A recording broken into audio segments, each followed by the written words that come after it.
that we were doing 20 years ago.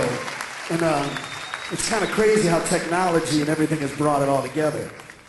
And of course, what I loved about hip-hop when it first started was the DJs would take these old break beats. In the park, they'd take old, Billy Squier records, whatever it was, Chic records. And then, the MCs would rap over them and the DJ would keep the beat going. So when I started putting All Summer Long together, was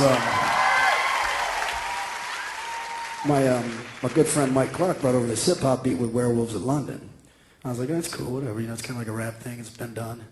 And then I started to think of it from a musician standpoint, and I was like, man, that is the same key and almost a very close rhythm to Sweet Home Alabama. It's also very close, if you just put an F in there, to like Steve Miller, Go On, Take the Money and Run. There's a lot of songs in this vein. So I said, man, what if we mash these songs up? I'm like, okay, that's been done. It's being going on in the clubs right now. But what hasn't been done is nobody's mashed up songs and then wrote an original lyric and melody over the top of it. So that's what we did here, and how I want to start off rocking this song is kind of like an ode to old school hip-hop. Have Freddie up here on the turntables, drop a little groove, I'll start the little song and show you maybe how hip-hop has somehow influenced this crazy rock and roll world of mine or whatever it is I do. I'm just creatively confused, to be honest with you. Go ahead, Freddie, let's rock it.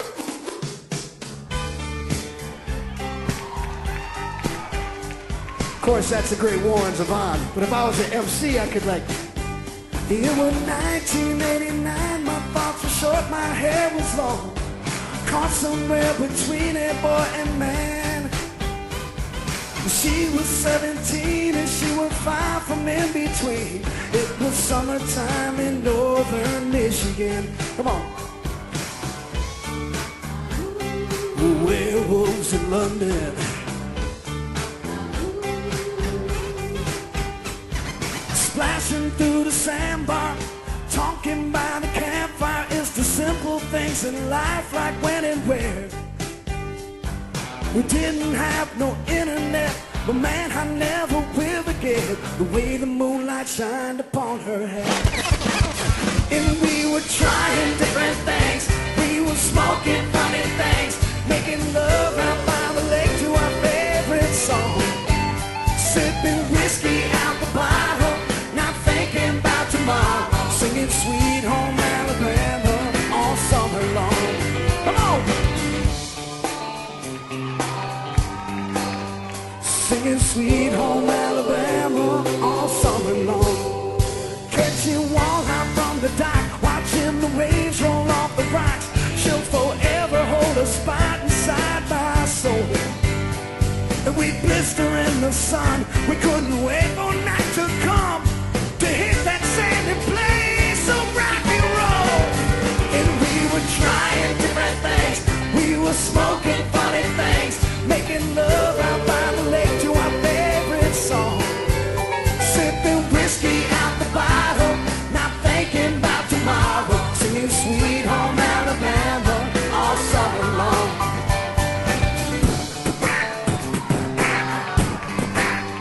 Singing Sweet Home Alabama all summer long. Turn it up! Come on!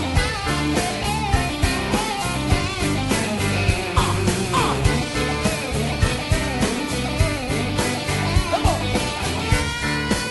What you got? What you got?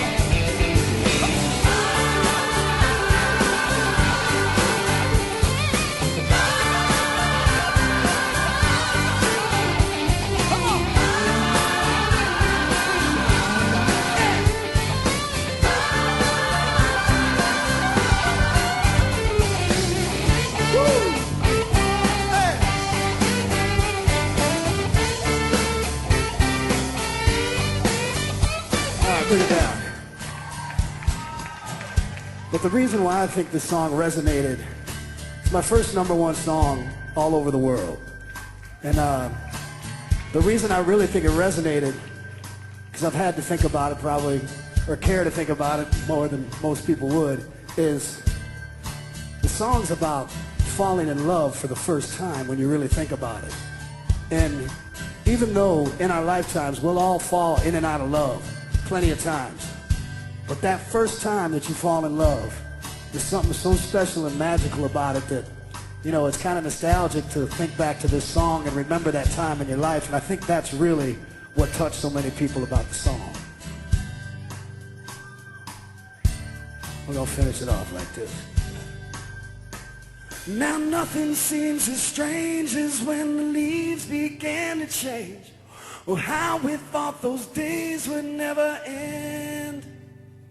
Sometimes I hear that song and I start to sing along and think, man, I'd love to see that girl again.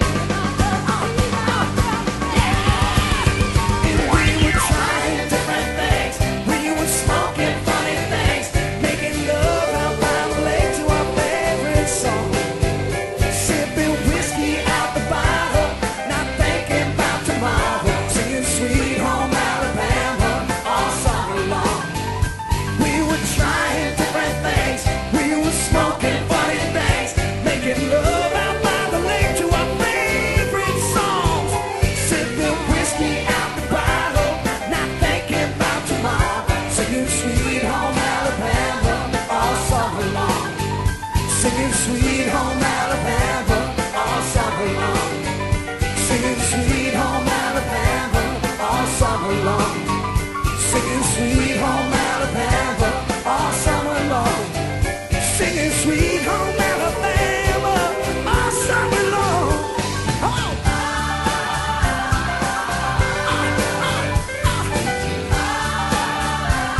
Singing my Sweet Home Alabama, yeah, all summer long. Singing my Sweet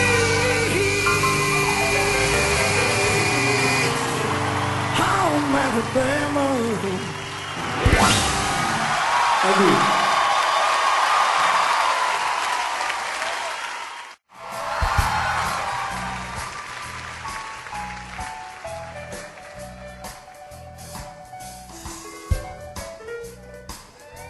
This next song,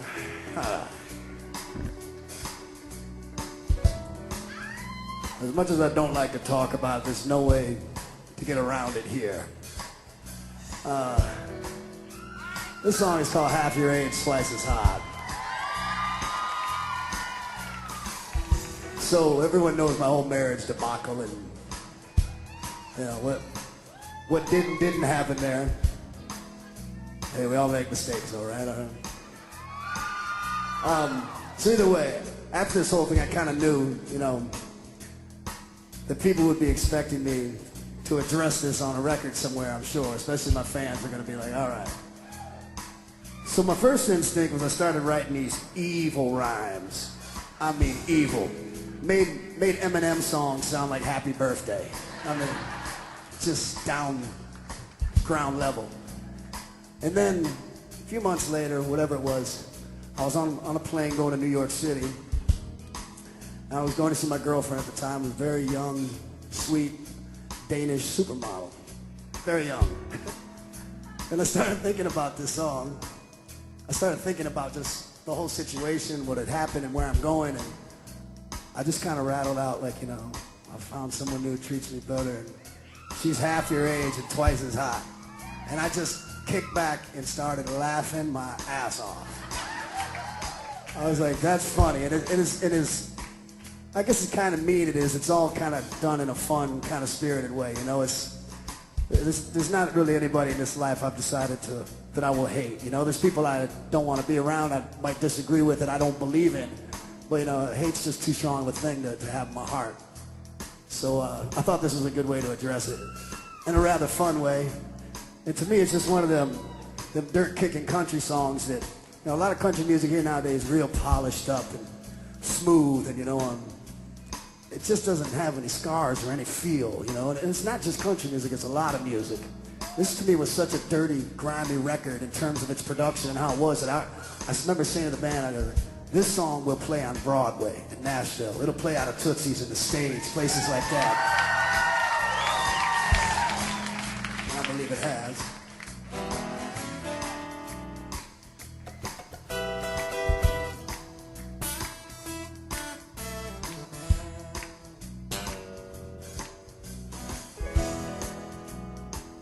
goes a little something like that.